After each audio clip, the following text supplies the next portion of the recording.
அவங்க வேற karate black belt அப்படின்னு சொல்லி வயித்துல குத்துவாங்க. லைட்டா தான் இப்படி கொட்டினதுக்கு 100 கொட்டு என்னவே கொட்ட சொன்னேன். நீங்க உங்களுக்கு அடிச்சிருக்கா? 2 நாளுக்கு முன்னாடி அடிச்சிருக்கா? எல்லாமே போர் அடிச்சிருச்சு, புதுசா ஏதாவது ட்ரை பண்ணலாம். அருவா இருந்துச்சு தம்பி, எடுத்துக்கலாம். டிவி பார்க்க கூடாது. அடி முடிஞ்சதற்கு அடி எனர்ஜி போற வரைக்கும். கண்ணத்துல எல்லாம் பாருங்க, அந்த மார்க்லாம் என்னோடது தான். அந்த வீரத்தழும்புகள். அனைவருக்கும் கோபிநாத்தின் அன்பு வணக்கம். என் பின்னால் இருக்கக்கூடிய இதை பார்க்கிற போது இந்த ஷோ குறித்து உங்களால் எந்த அனுமானத்திற்கும் வர முடியாது. டைட்டிலே சண்டை. இப்படியே பேசிக்கிட்டே இருந்தா என்னடா அர்த்தம்? எது பெருசுன்னு அடிச்சு காட்டு. ரீசெண்டா இது கொஞ்சம் நிறைய நடக்குது அப்படிங்கிறாங்க. அதுக்கான காரணத்தை தெரிந்து கொள்ளவே இது போன்ற பல்வேறு விதமான பொருட்களை இங்கே வைத்திருக்கோம். Welcome to great Kirikalan magic show. சின்ன டெமோல இருந்தே ஓபன் பண்ணலாம் அப்படின்னு. ஒருவேளை உங்களுக்கு கோபம் வந்து சண்டை போட்டா இதுல எந்த பொருளை எடுத்து உங்க வீட்டுக்காரர் நார்மலா நீங்க அடிக்கிறது உண்டு? இதெல்லாம் எனக்கு முன்னாலேயே தெரியாம போச்சு. தெரிஞ்சிருந்தா ஏதாவது ஒரு காரணத்தை சொல்லி 1 மாசம் லீவ் போட்டு ஓடி போயிருப்பேன். தட்டு வச்சு அடிக்கிறது. ஏன் தட்டு? அவங்க சாப்பிட உட்கார்ந்தாங்கன்னா டிவியை தான் சார் பாப்பாங்க. அதுக்கு என்ன இப்போ? அமர்ந்திருந்தாலும் பாத்துக்கிட்டே இருப்பாங்க. ஆஃப் பண்ண டிவி, ஆஃப் பண்ண டிவியே பாப்பாங்க. பாருடா, ஒரே ஒரு நிமிஷமா போட்டுங்க. இது ஏதோ காமெடி பீஸ்ரா. தம்பி குனிங்க. அந்த வடிவேலு ஒரு படத்துல வச்சு கொட்டின மட்டும் லைட்டா முடி கொட்டிருப்பாருங்க. டேய், என்னடா பணியார மாதிரி விக்கி இருக்கு? நீங்க தானே லைட்டா படைச்சிருக்கு. இல்ல, ஒரு தடவை என்னன்னா கோவம் வந்துருச்சு எனக்கு. உங்களுக்கா? எனக்கு கோவம் வந்துருச்சு.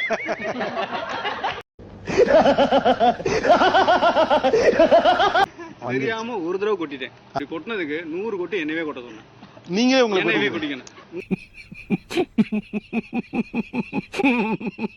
உக்கி போட்டிருக்காங்க சார், ஒரு 50 உக்கியும். உக்கி போறதுன்னா தோப்பு கரணும். தோப்பு கரணும் 50. 1 2 16. பார்க்கலாம், அமர்ந்த டிவியை பார்க்கலாமா சார்? அமர்ந்த டிவியை கூட நீங்க பாக்குறீங்க, ஏதாவது ரீசன் இருக்கும்ல? அந்த விஷயத்தை கேக்குறியா? வா சொல்றேன். இல்ல, நம்ம அப்படியே ஒரு கான்சென்ட்ரேஷனா பாத்துட்டு இருக்கோமா, அப்ப ஆஃப் ஆனது நமக்கு தெரியல. இன்னொரு கா சொல்லு பார்க்கலாம். அப்படியே ஒரு கான்சென்ட்ரேஷனா பாத்துட்டு இருக்கோமா, அப்ப ஆஃப் ஆனது நமக்கு தெரியல. இதுல இருக்கிற மெயின் ஆயுதம் எதுவுமே கிடையாது சார். அவன் நகம் தான் சார். எனக்கு ஃபுல்லாவே பாத்தீங்கன்னா பிளட். இந்த கண்ணத்துல எல்லாம் பாருங்க, அந்த மார்க்லாம் என்னோடது தான். அந்த வீரத்தழும்புகள்லாம் கோபிக்கு. கையில உடம்புல அப்படிதான் இருக்கும். சட்டை கழட்டினா நிறைய தெரியும். இதெல்லாம் ஒரு பொழப்பா பாஸ்? கல்யாணம் எத்தனை வருஷம் ஆச்சு? 1 இயர் தான். 1 இயருக்கே ஆபரேஷன் பண்ண மாதிரி இருக்கு மூஞ்சி. ஐயோ, அது ஒரு பெரிய கதை. அப்புறம் கேட்டுக்கிறேன். வா. அவர் ஏதாவது விஷம் விஷம் டிடி போட்டு வந்துடுறேன் போயிட்டு. சீரியஸா டாக்டர்கிட்ட போவீங்களா?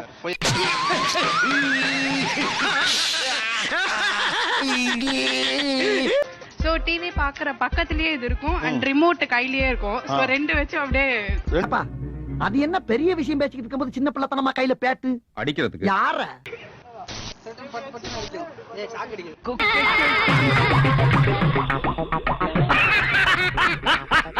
அதாவது டைரக்டா அடிச்ச மாதிரி இருக்கும்ல. சோ அடிக்கிற மாதிரி அடிக்கிறது. மேய்க்கிறது எருமை, இதுல என்ன பெருமை? கேள்வி குறைச்சல்ல. இந்த பொழப்பு பொழைக்கிறதுக்கு நாண்டுகிட்டு சாகலாம்யா. தோசை திருப்பி. தோசை திருப்பி. நான் வேலை செஞ்சுட்டு இருக்கும் போது தான் இவங்க ரொம்ப காம்ப்ரமைஸ் பண்ற மாதிரி வருவாங்க. வந்து நின்னது குத்தவாடா. ஒன்னும் தேவையில்ல போ அப்படின்னு சொல்லிட்டு போட்டோ சாப்பிட வேண்டியது. எல்லாமே போர் அடிச்சிருச்சு, புதுசா ஏதாவது ட்ரை பண்ணலாம். அருவா இருந்துச்சு தம்பி, எடுத்துருவாங்க. என்னடா என்னையா போட்டு குடுக்குற? டேய், இந்த ஆள் பேச்சு கேட்டா நீ ஜெயிலுக்கு போய்டு. பூரிக்கட்டை. பூரிக்கட்டா வாங்க. ஒரு ரீசன் சொல்லி தான் அடிக்கணும். இவங்க டார்ச்சர் பத்தாது, ஓன் டார்ச்சர் வேற. ஏயா போட்டு உயிரை வாங்குற? நான் காசு கொஞ்சம் கொஞ்சமா சேர்த்து வைப்பேன் சார். நான் எடுத்துட்டு போயிருவாங்க சார். இவன இருடா வர்றேன். என்னண்ணே கடமுடான்னு ஒரு சத்தம்? அது பல்ல கடிச்சு. பில்லோ பில்லோ வச்சு தான் அடிப்பீங்க. ஏன் பில்லோ வச்சு அடிக்கிறது? நம்ம கோவத்துல அடிச்சிடுறோம், பட் அவங்களுக்கு வந்து அவ்வளவு ஒலி இருக்காதுல்ல. நானும் பழிக்காத மாதிரியே எவ்வளவு நேரம் அடிக்கிறது. செய்வீங்களா? டென்ஷன் ஆகுவீங்களா? டென்ஷன் ஆகுவீங்க சொல்ற பிச்சு கேட்பீங்களா? என்னடி வேற யாரும் அடிக்கிற அடப்பாவீங்களா? நான் ஏதோ முடிஞ்சு போச்சுன்னு நினைச்சேன். அண்ணே கொந்தளிச்சாதீங்க அண்ணே, பொறுமையா கடப்பிடிங்க. அறியாப்புல தெரியாம கேட்டான். சார் நீயே நானாலே இந்த ரவுண்ட் தான் சார் ரொம்ப பிடிச்சிருக்கு. இதான் ரொம்ப பிடிச்சிருக்கேன். வாங்க. கைவுளைக்கு ஆசைய பாரு. சிங்கக்குட்டி வாடா. தவிக்கிறியம்மா. பாவப்பட்ட ஜென்மமே எங்கது வாராசா கூப்பிடுறானே போகலாமா? இந்த ஒரு தடவை நம்பி போங்கல என்னதான் செய்யறான்னு பாப்போம்னே. சண்டை வந்துட்டோனே ஐ யூஸ் லைக் கை வச்சு எனக்கால முடிஞ்ச அளவுக்கு நான் அடிப்பேன். நீ எவ்வளவு வேணா அடிச்சுக்கோ, எனக்கு தான் வலிக்காதே அடி. இங்கிட்டு வா. அப்படியா படைக்கலடி மண்டையில மட்டும் அடிச்சிடாத, கொலக்கேசல் உள்ள போயிருவேன். என்ன டயலாக் வலிக்கலைன்னு சொல்றதா? குண்டு பைப்ல எப்படி கோர்த்து விடுது பாரு. காரணம் சொல்லி அடிக்கணும். டேஞ்சரஸ் ஃபில்லோ, இவனை கேர்ஃபுல்லா தான் ஹேண்டில் பண்ணணும். சார் வலிக்குது சார் ரொம்ப. ஆனால் நீ ரொம்ப பளிச்சுன்னு அடிக்கிறமா.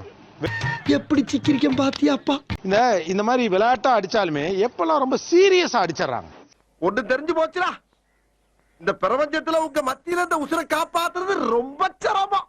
சில டைம் பேசிக்கிட்டே இருப்போம், தண்ணியோட எடுத்து அடிச்சாங்கன்னா அது மாதிரி ஒரு அடிச்சப்போ கண்ணுல பட்டுருச்சு. கார் ஓடிட்டு இருப்போம், அப்ப நம்மளால எதுவுமே தடுக்க முடியாது.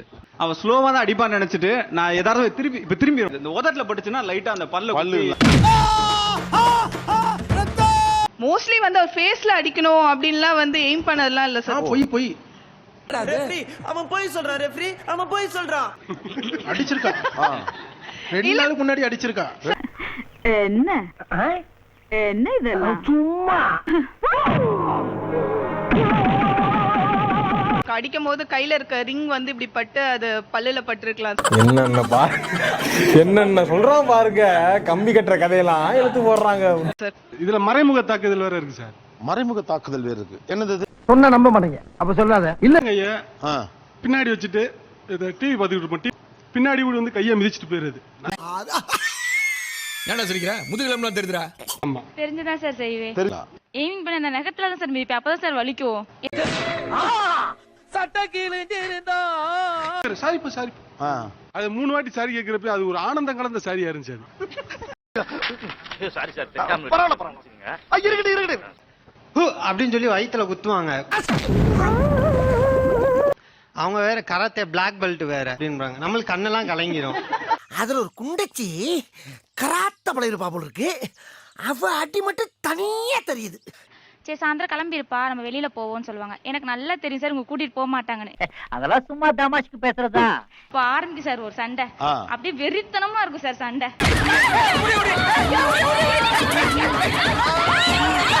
டைம்ஸ்லாம் நான் நோட்ஸ்ல நோட் பண்ணி வச்சிருவேன் சார். சில விஷயங்கள் எனக்கு மறந்துரும் சீரியஸாவே. என்ன ஒரு புத்திசாலித்தனம். நான் நைஸா போன் பாக்குற மாதிரி அந்த நோட்ஸை பார்த்துட்டு 1 நோட் நான் பார்த்துட்டேன்னா அதுக்கப்புறம் அங்க இருந்து நான் 10 ப்ராப்ளம் எடுத்துருவேன் சார். உலகத்துல உள்ள எந்த மொழி பொண்டாட்டியா இருந்தாலும் பொண்டாட்டின்னு வந்துட்டாலே அவளுங்க வாயை கட்டவே முடியாது. நான் நேராவே இங்க கேட்டேன், யாரெல்லாம் மனைவியின் காலில் விழுந்து கெஞ்சி இருக்கிறீர்கள்? என்ன நினைச்சிட்டு இருக்கீங்க? எங்களை கூப்பிட்டு வச்சு அசிங்கப்படுத்துறீங்களா? இருக்கேன் சார். அவங்க பேசும்போது தெரிஞ்சிடும். கால்ல விழுந்துருவா, மாடிச்சு விழுந்துருவேன். ஃபர்ஸ்ட் அதை கொடுத்துட்டு நான் விழுந்துருவேன். இனிமே இவன் சாவகாசம் ஆகாதியா. இன்னைக்கு ஒரு நேரத்தை ஒதுக்கி வம்பு சண்டை இழுத்து அப்படியே கட்டி பண்ணி உண்டு அப்படியே கட் பண்ணிக்கிற வேண்டியதான். நீ கால்ல விழுந்தாலும் நான் விட மாட்டேன் உன்னை, அப்படி இருக்கும் எனக்கு கோவம். ஆனா விழுந்துருவான் கால்ல. இதுக்கு பேர் எங்க அப்பத்தா சொல்லும் அடிக்கடி, இதெல்லாம் தாண்டா பேராண்டி கால கொடுமை அப்படின்னு. வெள்ளிக்கிழமை அவங்க உங்க கால்ல, அவங்க என் கால்ல விட பழக்கம். மத்த நாள்லாம் நீங்க விழுவீங்களா? அதாவது நம்ம பண்ண தப்புக்கு நம்ம போய் காலில் விழுந்தா பரவாயில்ல. ஐயோ நம்ம மைண்ட் அங்க போகுது.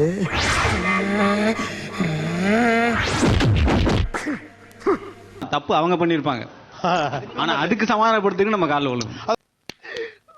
சகல நிலைமை நினைச்சு ரொம்ப பரிதாபமா இருக்குப்பா.